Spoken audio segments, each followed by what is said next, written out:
Everyone who has travelled over eastern England knows the smaller country houses with which it is studded, the rather dank little buildings, usually in the Italian style, surrounded with parks of some 80 to 100 acres.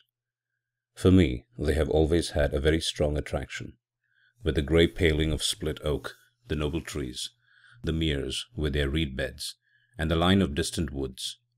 Then I like the pillared portico, perhaps stuck on to a red brick Queen Anne house, which has been faced with stucco to bring it into line with the Grecian taste of the end of the 18th century. The hall inside, going up to the roof, which hall ought always to be provided with a gallery and a small organ.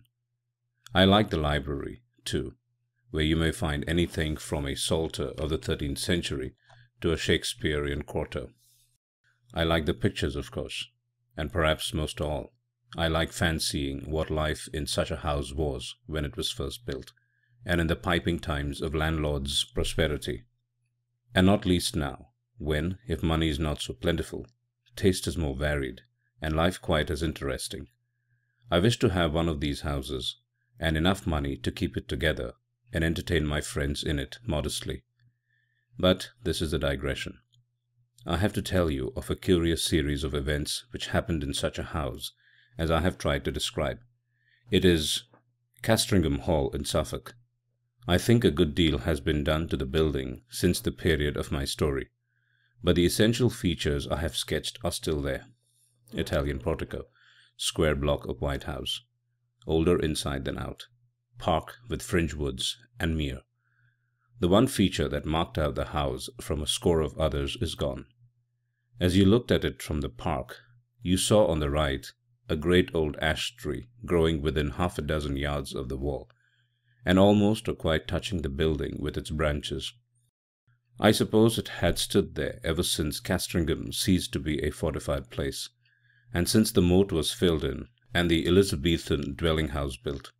At any rate, it had well nigh attained its full dimensions in the year 1690. In that year the district in which the hall is situated was the scene of a number of witch trials. It will be long, I think, before we arrive at a just estimate of the amount of solid reasons, if there was any, which lay at the root of the universal fear of witches in old times.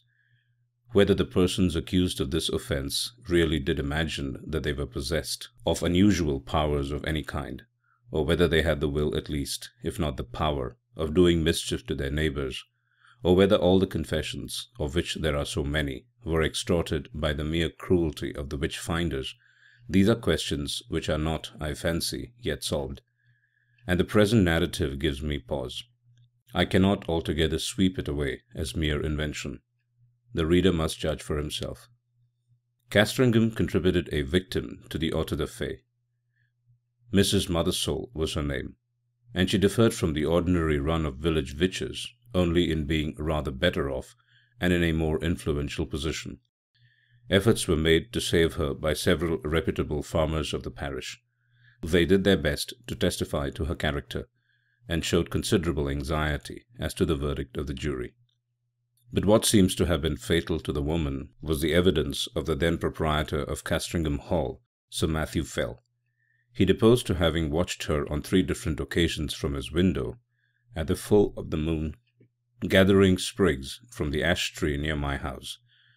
She had climbed into the branches, clad only in her shift, and was cutting off small twigs with a peculiarly curved knife, and as she did so she seemed to be talking to herself.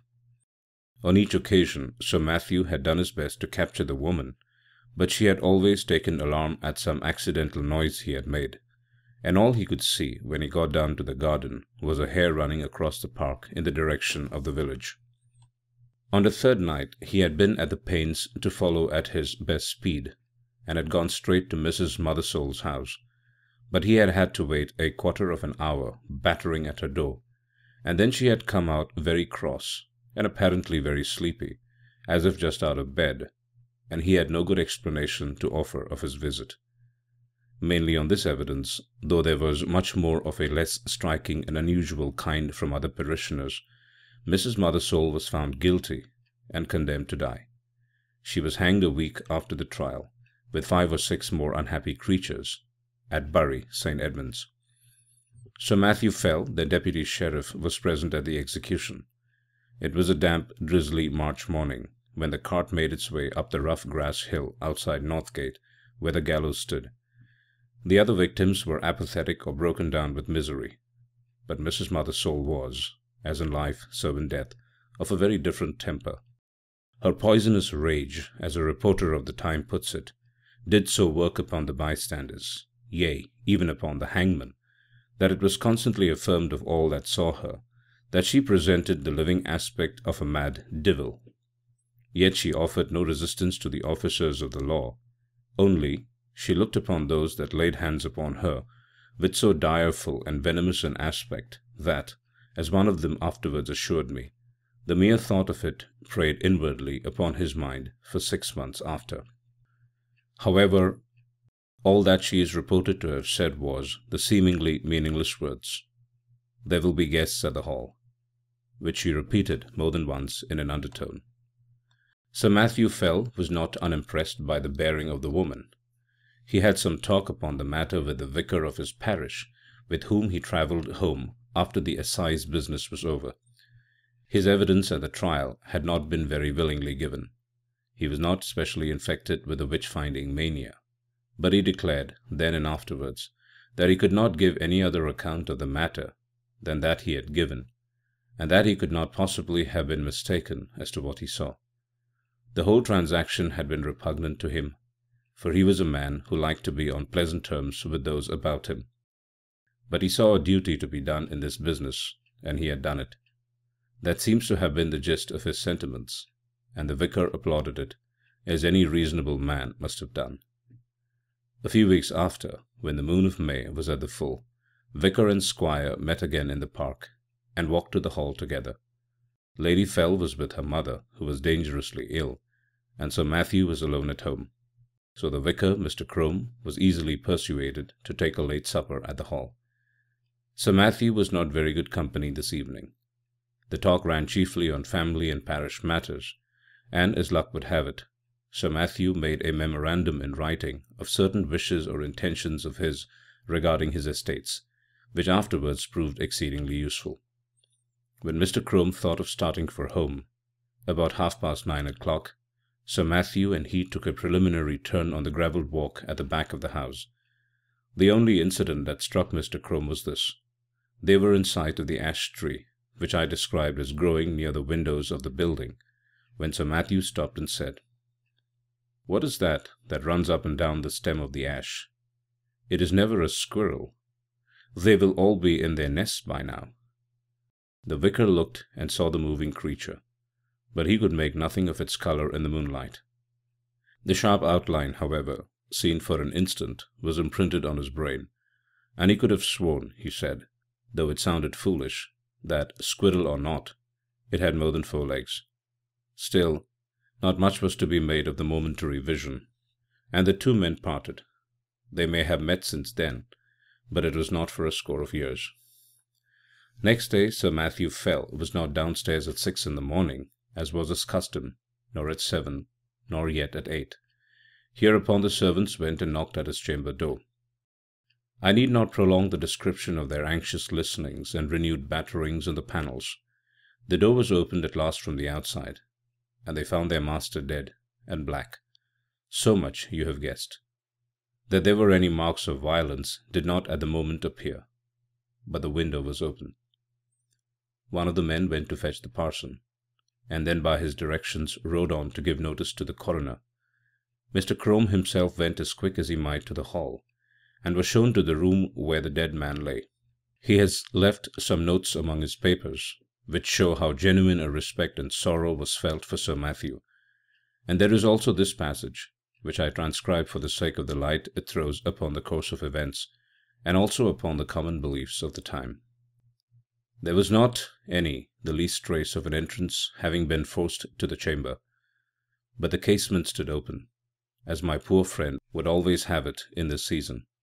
He had his evening drink of small ale in a silver vessel of about a pint measure, and to-night had not drunk it out.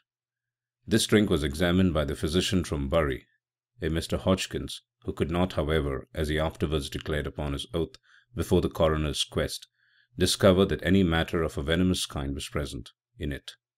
For, as was natural, in the great swelling and blackness of the corpse, there was talk made among the neighbours of poison. The body was very much disordered as it lay in the bed, being twisted after so extreme a sort as gave too probable conjecture that my worthy friend and patron had expired in great pain and agony.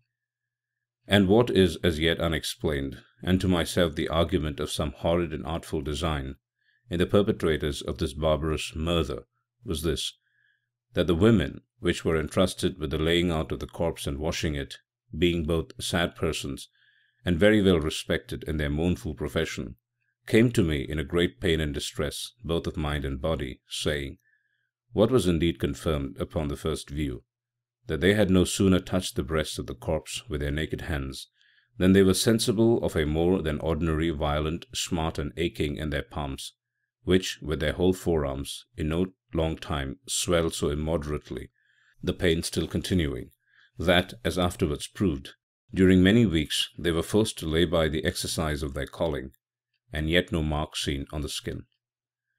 Upon hearing this, I sent for the physician, who was still in the house, and we made as careful a proof as we were able, by the help of a small magnifying lens of crystal, of the condition of the skin on this part of the body, but could not detect with the instrument we had any matter of importance beyond a couple of small punctures or pricks, which we then concluded were the spots by which the poison might be introduced, remembering that ring of Pope Borgia, with other known specimens of the horrid act of the Italian poisoners of the last age.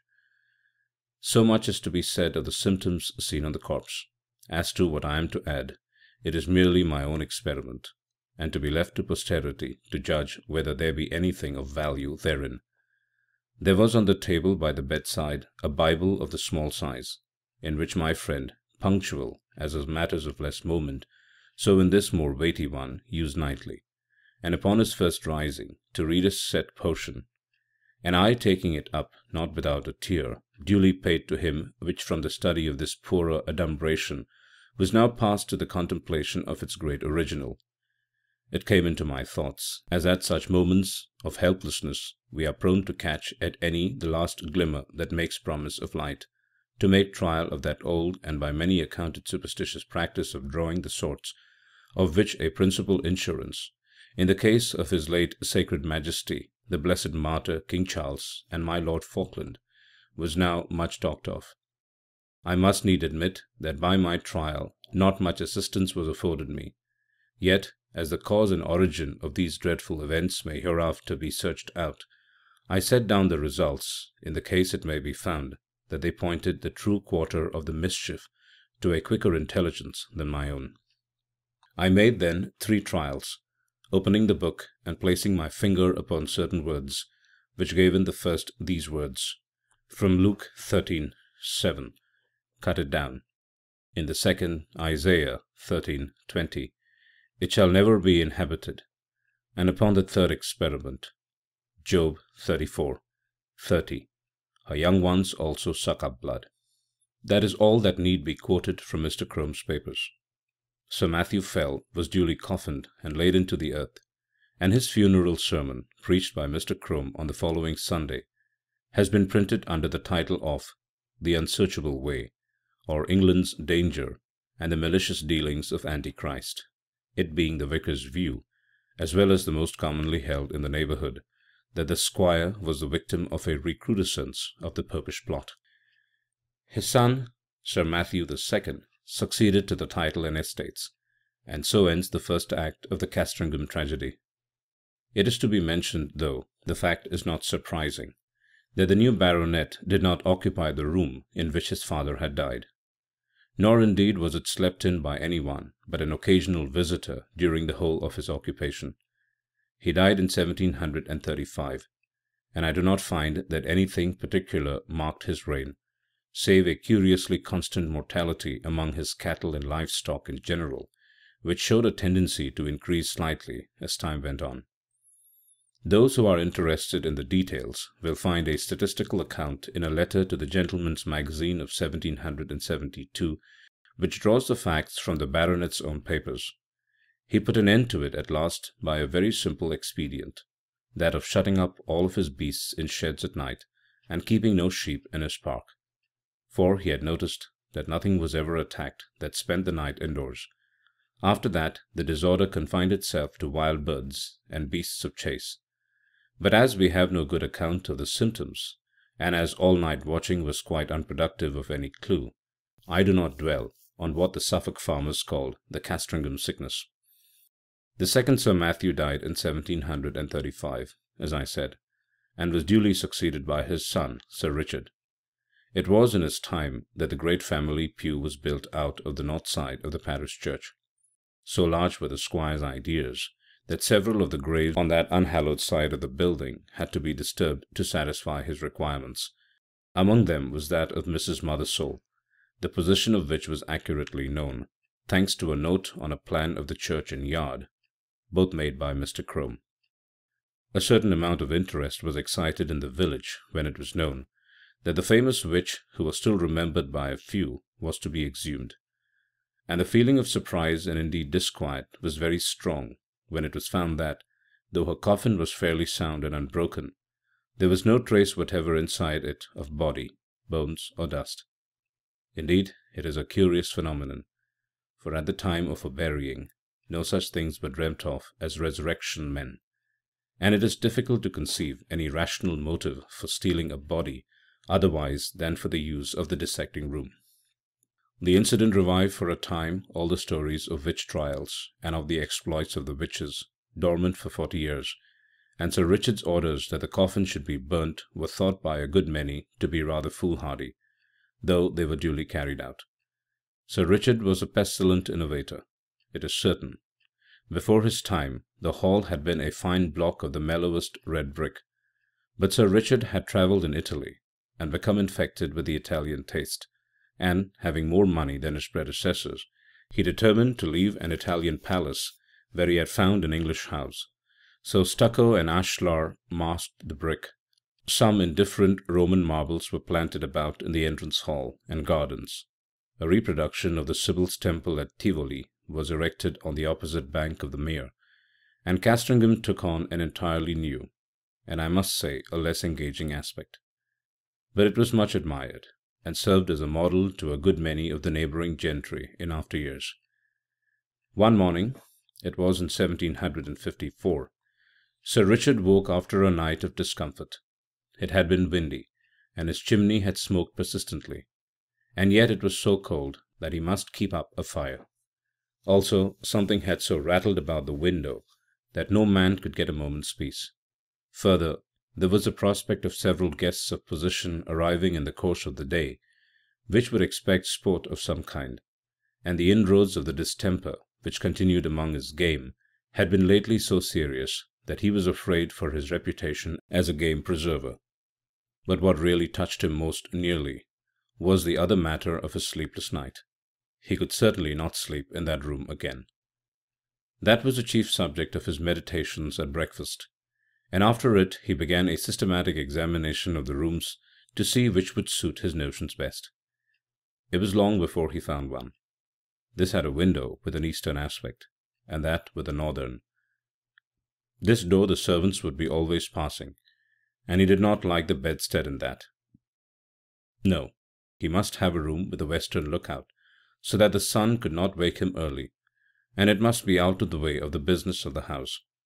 The housekeeper was at the end of her resources. "Well, Sir Richard," she said, "you know that there is but one room like that in the house." "Which may that be?" said Sir Richard. "And that is Sir Matthew's, the west chamber." "Well, put me in there, for there I'll lie to-night," said her master. "Which way is it?" "Here, to be sure." And he hurried off. "Oh, Sir Richard, but no one has slept there these 40 years. The air has hardly been changed since Sir Matthew died there." Thus she spoke, and rustled after him. "Come, open the door, Mrs. Chiddock. I'll see the chamber, at least." So it was opened, and indeed the smell was very close and earthy. Sir Richard crossed to the window, and, impatiently, as was his wont, threw the shutters back and flung open the casement. For this end of the house was one which the alterations had barely touched, grown up as it was with the great ash tree, and being otherwise concealed from view. Air it, Mrs. Chiddock, all to-day, and move my bed furniture in the afternoon. Put the Bishop of Kilmore in my old room. Pray, Sir Richard, said a new voice, breaking in on this speech, might I have the favour of a moment's interview? Sir Richard turned round and saw a man in black in the doorway, who bowed. I must ask your indulgence for this intrusion, Sir Richard. You will, perhaps, hardly remember me. My name is William Crome, and my grandfather was vicar here in your grandfather's time. Well, sir, said Sir Richard, the name of Crome is always a passport to Castringham. I am glad to renew a friendship of 2 generations standing. In what can I serve you? For your hour of calling, and if I do not mistake you, your bearing shows you to be in some haste. That is no more than the truth, sir. I am riding from Norwich to Bury St. Edmunds with what haste I can make, and I have called in on my way to leave with you some papers which we have but just come upon in looking over what my grandfather left at his death. It is thought you may find some matters of family interest in them. You are mighty obliging, Mr. Crome, and, if you will be so good as to follow me to the parlour and drink a glass of wine, we will take a first look at these same papers together. And you, Mrs. Chiddock, as I said, be about airing this chamber. Yes, it is here my grandfather died. Yes, the tree, perhaps, does make the place a little dampish. No, I do not wish to listen to any more. Make no difficulties, I beg. You have your orders. Go. Will you follow me, sir? They went to the study. The packet which young Mr. Crome had brought, he was then just become a fellow of Clare Hall in Cambridge, I may say, and subsequently brought out a respectable edition of Pollianus, contained among other things the notes which the old vicar had made upon the occasion of Sir Matthew Fell's death. And for the first time Sir Richard was confronted with the enigmatical Sortes Biblicae which you have heard. They amused him a good deal. Well, he said, my grandfather's Bible gave one prudent piece of advice. Cut it down. If that stands for the ash tree, he may be rest assured I shall not neglect it. Such a nest of catarrhs and eggs was never seen. The parlour contained the family books, which, pending the arrival of a collection which Sir Richard had made in Italy, and the building of a proper room to receive them, were not many in number. Sir Richard looked up from the paper to the bookcase. I wonder, says he, whether the old prophet is there yet. I fancy I see him. Crossing the room, he took out a dumpy Bible, which sure enough bore on the fly-leaf of the inscription, To Matthew Fell, from his loving godmother, Anne Aldous, 2nd September, 1659. It would be no bad plan to test him again, Mr. Crome. I will wager we get a couple of names in the chronicles. What have we here? Thou shalt seek me in the morning, and I shall not be. Well, well, your grandfather would have made a fine omen of that, hey? No more prophets for me. They're all in a tale. And now, Mr. Crome, I am infinitely obliged to you for your packet. You will, I fear, be impatient to get on. Pray allow me another glass. So, with offers of hospitality which were genuinely meant, for Sir Richard thought well of the young man's address and manner, they parted. In the afternoon came the guests, the Bishop of Kilmore, Lady Mary Hervey, Sir William Kentfield, etc. Dinner at 5, wine, cards, supper, and dispersal to bed. Next morning Sir Richard is disinclined to take his gun with the rest. He talks with the Bishop of Kilmore. This prelate, unlike a good many of the Irish bishops of his day, had visited his see, and indeed resided there for some considerable time. This morning, as the two were walking along the terrace and talking over the alterations and improvements in the house, the bishop said, pointing to the window of the west room, You could never get one of my Irish flock to occupy that room, Sir Richard. Why is that, my lord? It is, in fact, my own. Well, our Irish peasantry will always have it that it brings the worst of luck to sleep near an ash tree, and you have a fine growth of ash not 2 yards from your chamber window. Perhaps, the bishop went on, with a smile, it has given you a touch of its quality already, for you do not seem, if I may say it, so much the fresher for your night's rest as your friends would like to see you. That, or something else, it is true, cost me my sleep from 12 to 4, my lord. But the tree is to come down tomorrow, so I shall not hear much more from it. I applaud your determination. It can hardly be wholesome to have the air you breathe strain, as it were, through all that leafage. Your lordship is right, I think, but I had not my window open last night.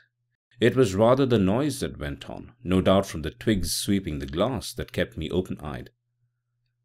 I think that can hardly be, Sir Richard. Here, you see it from this point. None of these nearest branches can even touch your casement unless there was a gale, and there was none of that last night. They missed the panes by a foot. No, sir, true. What then will it be, I wonder, that scratched and rustled so? Aye, and covered the dust on my sill with lines and marks. At last they agreed that the rats must have come up through the ivy. That was the bishop's idea, and Sir Richard jumped at it. So the day passed quietly, and night came, and the party dispersed to their rooms, and wished Sir Richard a better night. And now we are in his bedroom, with the light out and the squire in bed. The room is over the kitchen, and the night outside still and warm, so the window stands open. There is very little light about the bedstead, but there is a strange movement there. It seems as if Sir Richard were moving his head rapidly to and fro, with only the slightest possible sound. And now you would guess, so deceptive is the half-darkness, that he had several heads, round and brownish, which moved back and forward, even as low as his chest. It is a horrible illusion. Is it nothing more? There. Something drops off the bed with a soft plump, like a kitten, and is out of the window in a flash. Another, 4, and after that there is quiet again. Thou shalt seek me in the morning, and I shall not be. As with Sir Matthew, so with Sir Richard, dead and black in his bed. A pale and silent party of guests and servants gathered under the window when the news was known. Italian poisoners, popish emissaries, infected air, all these and more guesses were hazarded, and the Bishop of Kilmore looked at the tree, in the fork of whose lower boughs a white tom-cat was crouching, looking down the hollow which years had gnawed in the trunk. It was watching something inside the tree with great interest. Suddenly it got up and craned over the hole. Then a bit of the edge on which it stood gave way, and it went slithering in. Every one looked up at the noise of the fall. It is known to most of us that a cat can cry, but few of us have heard, I hope, such a yell as came out of the trunk of the great ash. 2 or 3 screams there were. The witnesses are not sure which, and then a slight and muffled noise of some commotion or struggling was all that came. But Lady Mary Hervey fainted outright, and the housekeeper stopped her ears and fled till she fell on the terrace. The Bishop of Kilmore and Sir William Kentfield stayed. Yet even they were daunted, though it was only at the cry of a cat, and Sir William swallowed once or twice before he could say, "There is something more than we know of in that tree, my lord. I am for an instant to search." And this was agreed upon. A ladder was brought, and one of the gardeners went up, and looking down the hollow could detect nothing but a few dim indications of something moving. They got a lantern, and let it down by a rope. "We must get at the bottom of this. My life upon it, my lord, but secret of these terrible deaths is there." Up went the gardener again with the lantern, and let it down the hole cautiously. They saw the yellow light upon his face as he bent over, and saw his face struck with an incredulous terror and loathing, before he cried out in a dreadful voice and fell back from the ladder, where happily he was caught by 2 of the men, letting the lantern fall inside the tree. He was in a dead faint, and it was some time before any word could be got from him. But then they had something else to look at. The lantern must have broken at the bottom, and the light in it caught upon dry leaves and rubbish that lay there. For in a few minutes a dense smoke began to come up, and then flame, and to be short, the tree was in a blaze. The bystanders made a ring at some yards' distance, and Sir William and the Bishop sent men to get what weapons and tools they could, for clearly whatever might be using the tree as its lair would be forced out by the fire. So it was. First at the fork they saw a round body covered with fire the size of a man's head appear very suddenly, then seem to collapse and fall back. This 5 or 6 times. Then a similar ball leapt into the air and fell on the grass, but after a moment it lay still. The bishop went as near as he dared to it, and saw what but the remains of an enormous spider, venous and seared. And as the fire burned lower down, more terrible bodies like this began to break out from the trunk, and it was seen that these were covered with greyish hair. All that day the ash burned. Until it fell to pieces, the men stood about it, and from time to time killed the brutes as they darted out. At last there was a long interval when none appeared, and they cautiously closed in and examined the roots of the tree.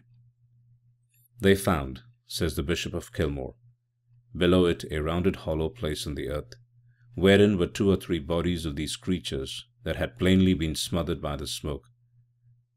And what is to me more curious, at the side of this den, against the wall, was crouching the anatomy or skeleton of a human being, with the skin dried upon the bones, having some remains of black hair, which was pronounced by those that examined it to be undoubtedly the body of a woman, and clearly dead for a period of 50 years.